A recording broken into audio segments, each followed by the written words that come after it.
thought women had kind of like stripped down this wall. You know, like our mothers and our mothers' mothers were always like, nah, pregnancy is the best. Everything about it is the best. And they tell you all the good stuff.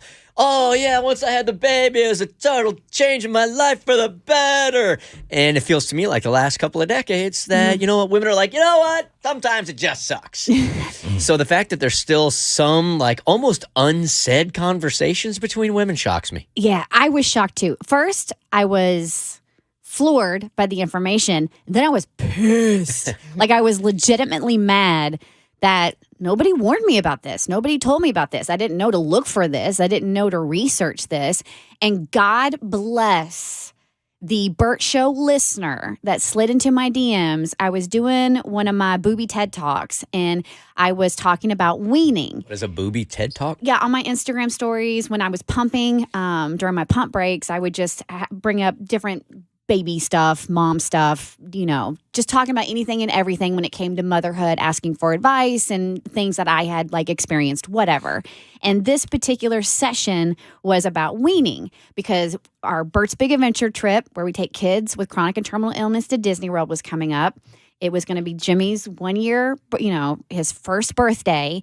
And I wanted to get to a year with breastfeeding. We were about to hit that milestone. I was about to be away from him for 5 days. This was the time to wean. Like, it was right for me. It was right for him. He's crushing the solids.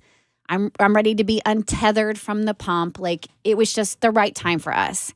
So I'm on here asking people advice for weaning. Like, I know what to do with him, but like, what do I do with these? Like, how do I get these to stop producing milk? Like, what do you do?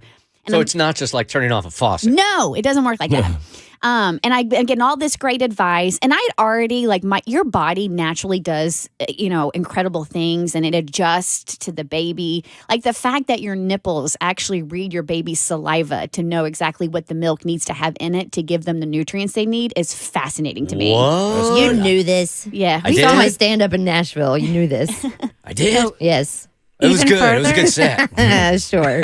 Even further than that, if you're breastfeeding two different children at the same time, the boobs will independently give the baby what they need. If you put based the on their same age. baby on the same boobie each Yes, time. over and over again. So Yeah. you could be feeding like a 1-year-old and a 3-month-old, say, and it would give them different nutrients based on what they need. Like your body is a doctor and your boobie is a pharmacist. Mm-hmm. So your body like reads, okay, this is what this baby needs to stay healthy. So if one twin's on the right one and one twin's on the left one, it's like this one needs more iron. And then your boobie yells back to the engine room like, throw some more fire on there. We need more iron. And then it comes out of your boobie. And it's like a little personalized cocktail. Our bodies are incredible.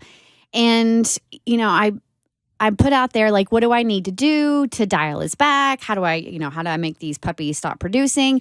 And somebody said, beware of the hormone crash. Just know it comes with and I was like, okay.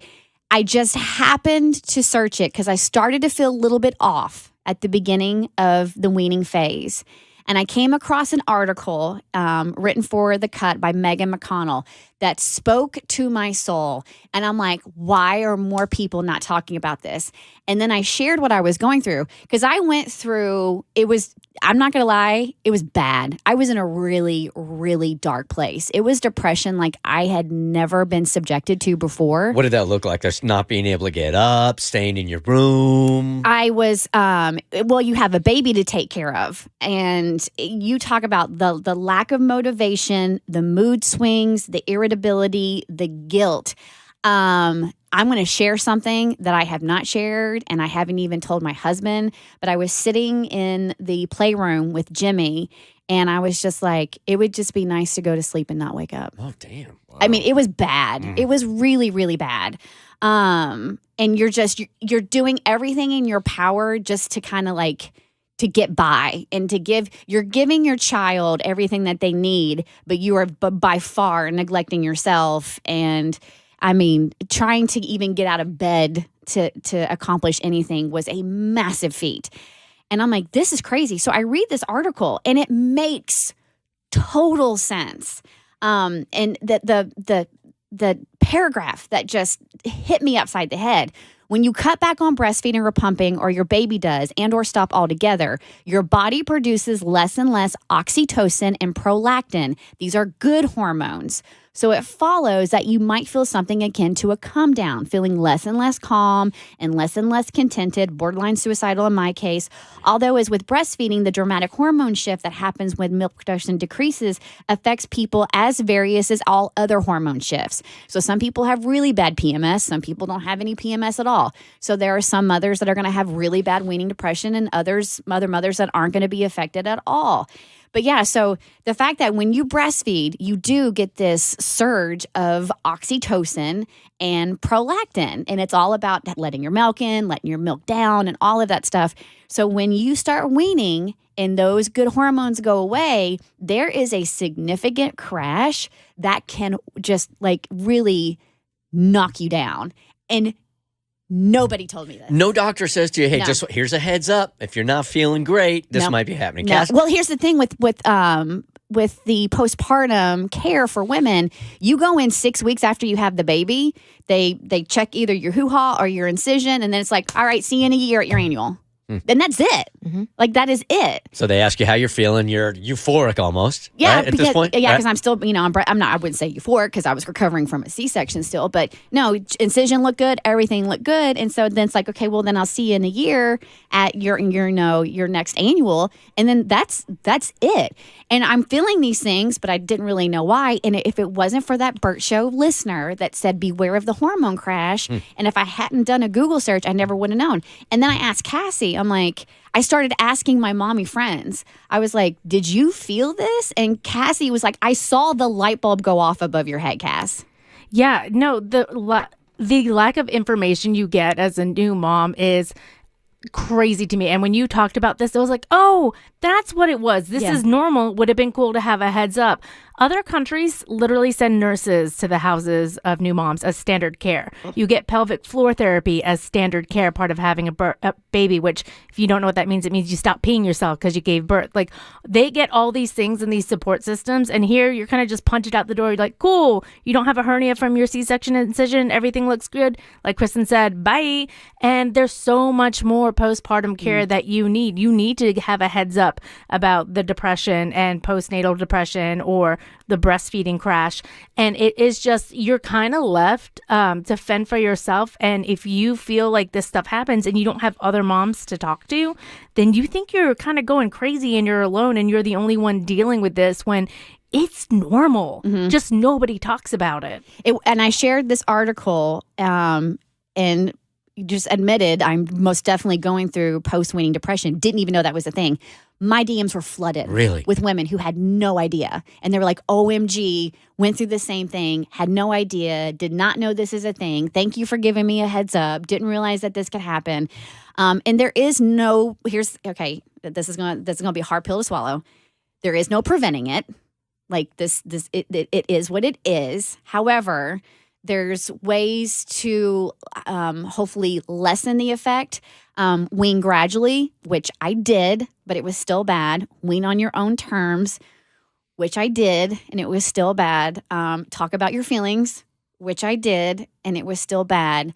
The light at the end of the tunnel is it normally lasts about a month, and then your hormones will regulate again. It's a long time. And it's that is a very long time to be in a very dark place. And I sent the article. It's good to have a good support system. I sent this article to my husband. So he's a very logical, practical guy. In reading about the prolactin and oxytocin, he goes, this makes, total sense. Like, I totally get it, Davi. Well, if it lasts for over 30 days, they don't give you any warning. If you've never felt that before, you just think there's something wrong with you and you might take rash decisions in that moment. Do they just not tell people? Because I've gone through procedures where they downplay the afterwards pain, like they act like, yeah, you're fine now, and then you're feeling so in pain. And then I call them and I'm like, is this normal? Is this normal? Yeah. We should have given you a heads up. That happens to most women. And I'm like, why didn't you? Is it because you think it doesn't happen to all women and we don't want anybody being a hypochondriac, so they just keep secrets? And this is different than postpartum depression. It is different. They're two very different things, Cass. I kind of feel like, so the thing is, women's health is still a field that's not studied as much, unfortunately. Even a lot of the drugs people take today, studies are done typically on white men. And that's what, they don't study the effects on women or people of color.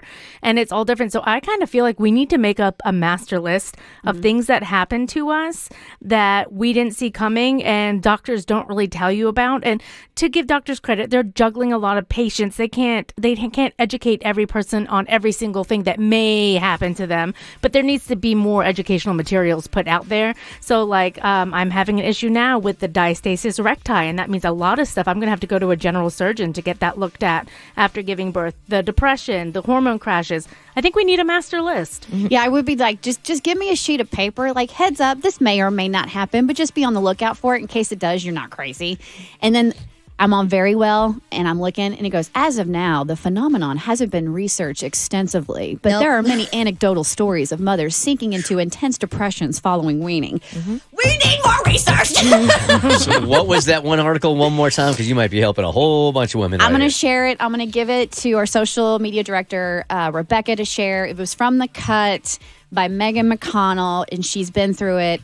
And I'm so glad we got this on the schedule because I just feel like it's so important to talk about. So if you were there, you are not alone. And I'm here to let you know there is a light at the end of the tunnel. Your hormones will regulate and life will be good again. I promise. Or, as good as it can be on Let's Look at the Baby. The Bert Show.